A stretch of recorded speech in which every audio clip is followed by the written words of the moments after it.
Assalamualaikum warahmatullahi wabarakatuh.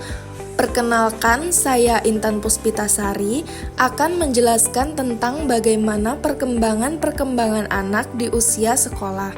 Di sini saya membagi menjadi 4 kategori perkembangan siswa. Silahkan diperhatikan dengan baik ya. Nah, di sini perkembangan pada anak di usia sekolah itu ada perkembangan fisik, perkembangan emosional, perkembangan sosial, dan perkembangan moral. Yang pertama ada perkembangan fisik anak.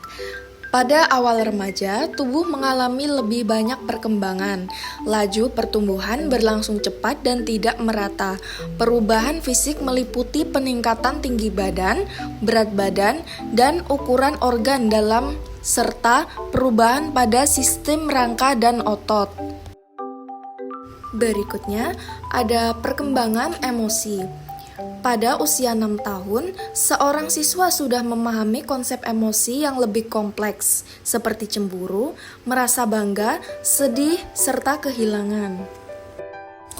Pada usia mereka yang menginjak 7-8 tahun, perkembangan emosi sudah terinternalisasi dan sudah mengekspresikan rasa malu dan bangga. Pada usia 9-10 tahun, anak sudah mampu mengatur ekspresi emosi positif maupun negatif dalam situasi sosial dan dapat merespon distres emosional yang terjadi pada orang lain dan bisa belajar meredam emosi mereka. Dan pada usia 11-12 tahun, siswa sudah bisa belajar memahami keberagaman emosi yang dirasakan. Yang ketiga ada perkembangan sosial. Perkembangan sosial pada siswa ditandai dengan proses pencapaian kematangan dalam kehidupan sosialnya, bagaimana dia menyesuaikan diri dengan lingkungannya, berinteraksi dan mengikuti aturan yang ada di lingkungan sosialnya. Nah, jadi dalam perkembangan sosial, anak sudah dapat memahami dan memikirkan orang lain. Perkembangan sosial digambarkan sebagai kesempatan individu untuk mengembangkan kemampuannya, melakukan interaksi dan hidup berdampingan dengan teman-teman sebayanya. Yang terakhir ada perkembangan moral. Perkembangan moral merupakan proses internalisasi norma-norma masyarakat dan dipengaruhi oleh kematangan biologis individu itu sendiri. Jadi, pada awal kanak-kanak, perkembangan moral masih dalam tingkat yang rendah, karena perkembangan intelektualnya belum mencapai titik di mana anak dapat mempelajari serta menerapkan tentang benar dan salah.